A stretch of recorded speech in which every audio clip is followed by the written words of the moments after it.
Assalamualaikum warahmatullahi wabarakatuh, teman-teman semua. Perkenalkan, saya Rosalinda dari Teknik Pertambangan Universitas Jambi angkatan 2018. Nah, video ini dibuat untuk memenuhi kuis mata kuliah sumber daya energi non-konvensional, di mana di video ini akan dibahas mengenai skema pembentukan dari batu bara. Nah, tetapi sebelum kita masuk ke skema pembentukan batu baranya, ada baiknya kita tahu dulu apa itu batu bara. Nah, batu bara sendiri adalah batuan sedimen yang mudah terbakar, terbentuk oleh proses pengendapan organik yang mengalami proses pembatubaraan. Nah, unsur utama pada batu bara adalah karbon, oksigen, serta hidrogen. Pembentukan batu bara dimulai sejak periode karbon atau Carboniferous Period, dikenal sebagai zaman batu bara pertama yang berlangsung antara 360 sampai 290 juta tahun yang lalu. Nah, baiklah, sekarang kita akan masuk ke skema pembentukan batu baranya. Dapat teman-teman juga lihat di sini, material asal dari batu bara ini terbagi menjadi dua, yaitu autokton serta alokton. Autokton sendiri adalah bahan-bahan pembentukan lapisan batu bara yang terbentuknya di tempat di mana tumbuhan asal batu bara itu berada. Nah, dengan demikian, segera setelah tumbuhan tersebut mati, belum mengalami proses transportasi, langsung tertutup oleh lapisan sedimen dan mengalami proses pembatubaraan atau qualification. Nah, yang kedua yaitu alokton. Alokton di sini disebutkan sebagai material yang tertransport.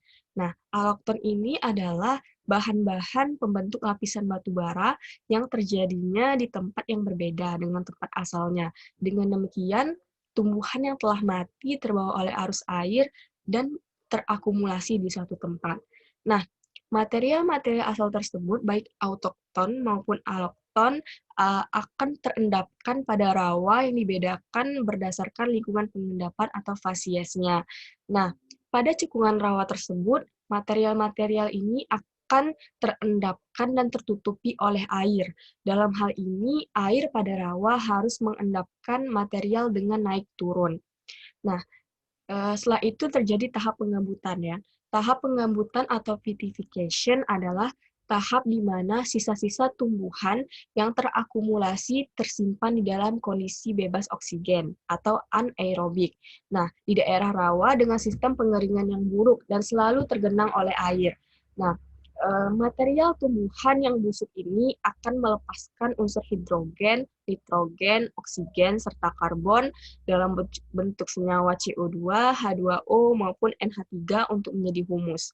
Nah, selanjutnya oleh bakteri anaerobik dan fungi diubah menjadi gambut. Setelah itu akan terjadi tahap pembatubaraan atau qualification, atau di sini disebut juga sebagai tahap metamorfosa.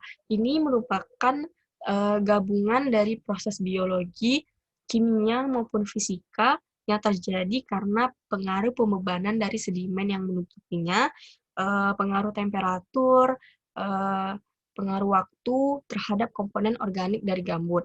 Nah, pada tahap ini dapat dilihat di sebelah kiri, panah yang di sebelah kiri, persentase karbon, nilai reflektansi atau di situ disebut Rmax, dan CV atau calorific value, yaitu nilai kalori akan meningkat.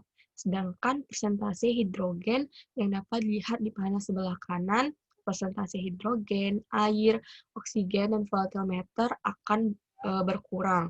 Nah, proses ini akan menghasilkan batu bara dalam berbagai tingkat kematangan yang berbeda berdasarkan tingkat kematangan material organiknya, yaitu seperti dari lignit, subbituminus, bituminus yang dibagi high, medium, hingga low volatile, semi antrasit, dan juga antrasit. Nah, pada skema ini dapat juga dilihat 5 jenis batu bara kan yang telah dilihat berbeda berdasarkan proses pembatubaraannya. Nah, kelima jenis batu bara ini memiliki kandungan-kandungan yang sesuai dengan tingkat kematangannya. Nah, air dan kandungan karbon pada batu bara sangat menentukan kualitas batu bara, sehingga itulah salah satu tolak ukur utama dalam penciri jenis-jenis batu bara. Nah, menurut saya begitulah skema pembentukan batu bara, yang seperti saya perlihatkan di sini. Saya minta maaf jika ada kesalahan ataupun kekurangan. Eee, Semoga video ini bermanfaat. Akan saya akhiri di sini. Eee, Wassalamualaikum warahmatullahi wabarakatuh.